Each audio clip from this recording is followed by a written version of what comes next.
I switched to my stream over. Like, oops. Yeah, welcome back to the Tuesday Fortnite Paydaygg Xbox Open Qualifier Tournament. Today, we have got a new duo here. I believe we've casted them once before on Tuesdays, but completely new from what I remember. And they're dropping in kind of the town south of Paradise Palms. What do you think of this? Yeah, it's one of these looking like a smaller location. It's kind of like a old west kind of just town out in the middle of nowhere feeling. A lot of open doors. You don't really have any doors to work with, which is a big deal if you're kind of in that close quarter skirmishing environment with shotguns out, etc. A lot of people use doors to their advantage so they can try to create cover for themselves and then remove that cover instantly to try to pop out, right? But those big open windows, no doors whatsoever. So you're a little bit more exposed in these buildings. But they're simplistic. They're kind of just more box shaped, which is easier to maneuver around, easier to know exactly what you're doing. And there's a decent amount of loot here. Obviously, you wouldn't really want to land here like with a squad or something of the sort, but because these are duos versus other duos trying to get kills in the squad lobbies, typically you won't find any enemy squads landing there, so you'll be able to get free loot most of the time and be able to go in from here to try to go towards like a more popular location to get those fights happening. And I do like the rotational spots from here, but I do also want to mention that we have kind of a new mechanic in the game, which is the golf carts. And sometimes you will see a golf cart in kind of little towns like this. So I do want to see if they can get it here because it's a really nice source of transportation. Right, golf carts would be such a huge find for Drock and Tim here, so they can actually go to that next location. They are so good. They actually, everything that a shopping cart wasn't, a golf cart is, honestly. The shopping cart was such a great idea where you can go across the map a little bit faster, but the golf cart has 4 people you can store instead of 2. Obviously, it won't really work here because it's duo squads, but you could in a full squad format. Also, it goes uphill very fast. It's a lot more cover for yourself than a shopping cart. You can use the top of it as a balance pad. You can do like some kind of ollie tricks with the person on the back trying to pull back and then push forward suddenly. You can do like a hop. It's just so much more versatile and so much more useful than what shopping carts were. And they're exactly what I hoped shopping carts were. So happy that they actually were added to the game to try to get around the map a little bit faster.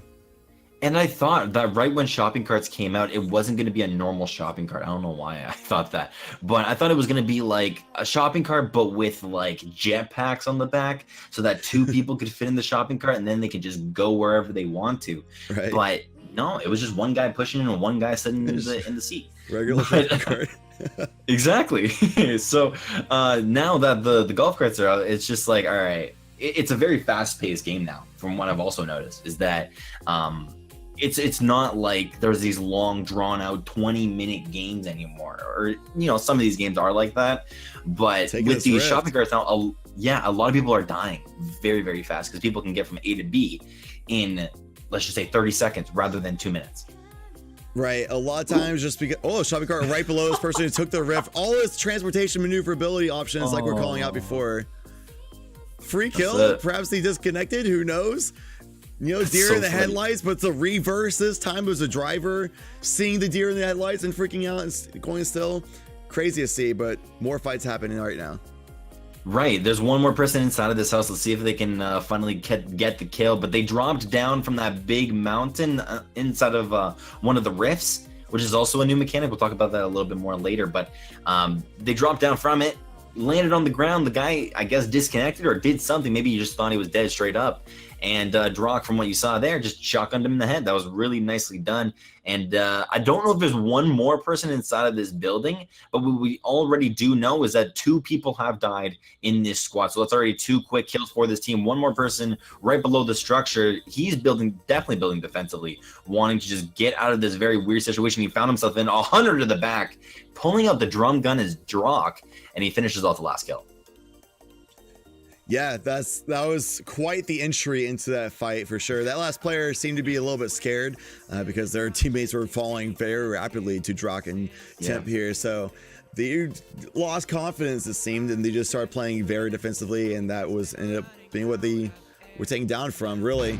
But yeah, we were able to see fantastic maneuvering with that new rift added to the game, going towards that shopping cart. So many transportation and rapid movement abilities now in this game. And there's also an advantage and a disadvantage to these things, because even though there are really nice sorts of transportation, these rifts make so much noise that anybody honestly on the map can probably hear it. I think that at least people in Salty could have heard that one, but yeah, again, there's just advantages and disadvantages to them. Yeah, and like you saw right there, they definitely allow you to basically have a free jump pad is really what they are, those rifts. The shopping carts help you maneuver around the map really fast on the ground, but honestly, for me, I would much rather use those rifts, at least for the short distance rapid movement, right? The shopping cart you can take across the entire map if you really wanted to. Unlikely you'll not find a fight at that point, but the rifts in the air like that, you're moving so fast, you'll be able to have a bird's eye view of the situation. You know exactly where you need to go. Try to find loot like the chest right there. And you're a lot smaller target, a lot harder to shoot, especially in the air. Not a lot of people really look in the air. I mean, there's like a audio cue, but a lot of times people don't really have audio on, especially in these like open lobbies that we play in here. And when that's happening, if you're in the air, they're not going to be looking at you. You can move very rapidly in the air anyway, small target, very safe travel with those rifts versus those shopping carts or the golf carts as well. Right, and I was listening to a streamer, and the one thing that he was complaining about, at least in season 4, is that if there is a zone on the outside of the circle, actually just taking a quick break on that note, they do end up finding a team in the open grass here. A couple of shots going over to that opponent, Drock trying to build aggressively, but couldn't really find his footing there. 1 or 2 versus 3 from what it looked like. Nobody has been eliminated just yet. It does look like the opponent has that full high ground. One more opponent, or 2 more opponents actually on the ground here. One team over on Pharrell actually got knocked down, but Drock with almost a quick elim, but he did end up getting knocked down and eliminated. But it doesn't look like that Temp has died just yet. He's almost dead. He's on 8 HP, just sitting in this little 1-by-1, trying to edit out of this very weird situation, just to try and elim the opponent, and he does get it. Oh, that was a nice kill for them, but I do believe Frail has a little bit more. Yeah, they do. They have 6 kills. That's so unfortunate, but at least they got 1 kill. Yeah, at least that's like a parting gift almost. But yeah, the Frail team, Flora and Frosty, were able to get 7 kills to Drock and Temps 4. So that's definitely going to be a round win for the Frail squad here, the Frail duo, moving on for this qualifying ladder. But yeah, I liked how that fight kind of was almost recovered by Drock. He definitely was behind on the tempo on that high ground push. He wasn't quite able to stretch that ramp build to block down the other player who was trying to fight on the top there. And when he realized that, he definitely dropped down, realized he probably would be behind the tempo, get shot in the face if he tried pushing it too hard, try to force it too much. Instead of dropping down though, I probably would rather have seen him try to build like a wall and then rebuild like a 1-by straight up and then get the high ground again over him instead of dropping all the way to the ground. But decisions were made for sure, and it just didn't seem to work out for this duo here.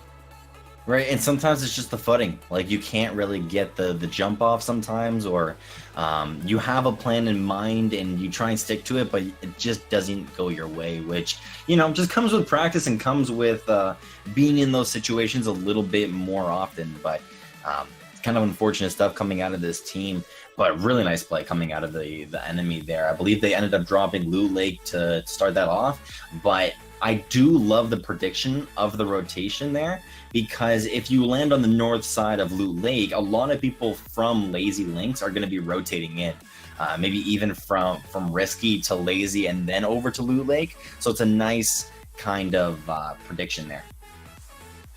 Right, it's really just map awareness and knowing exactly where to go and try to find where those enemy players are. Part of it too is depending on the Battle Pass challenges, you might be able to catch people who are just focused on the Battle Pass and may not be quite paying attention to fights really. They might be more focused on the stars. So keeping track of map rotations, map movements, population locations, just using those statistics to your advantage, really try to find those fights as much as possible, and maybe try to catch new players off guard, not aware players off guard, try to get those quick free kills, right? Because you're not really out here trying to beat the best players. You don't get bonus points for killing somebody with a higher KD from you or anything like that. Every kill is 1 point, so obviously the easier points, the better, right? Right, exactly. And we are going to be taking a little bit of a break. But if you guys don't know, then we are casters for Payday.gg. We're currently casting on the Payday.gg Twitch. And if you guys want to get involved in these tournaments, whether you're on Xbox, PS4, or PC, then come on over to the Payday.gg Twitch. Go in the description, click the Discord link, and join our community because we have free tournaments that you guys can enter. And if you're a little bit maybe nervous because you don't know if the enemy teams entering are maybe good or just like 10 times better than you, then honestly, you got nothing to worry about because they probably have the exact same mindset as you. And you got nothing to worry about on that note. So if you guys want to come, maybe you have a duo that you guys are really good at Fortnite, or you just love to play together, then come and join these tournaments because it's at least 5 quick games that you can play with your duo and have some competitive experience. But other than that, we're going to be sending this off to a very short break, but do not go anywhere. We have the Tuesday Fortnite Xbox Open qualifiers coming up in just a couple of minutes. Stay tuned.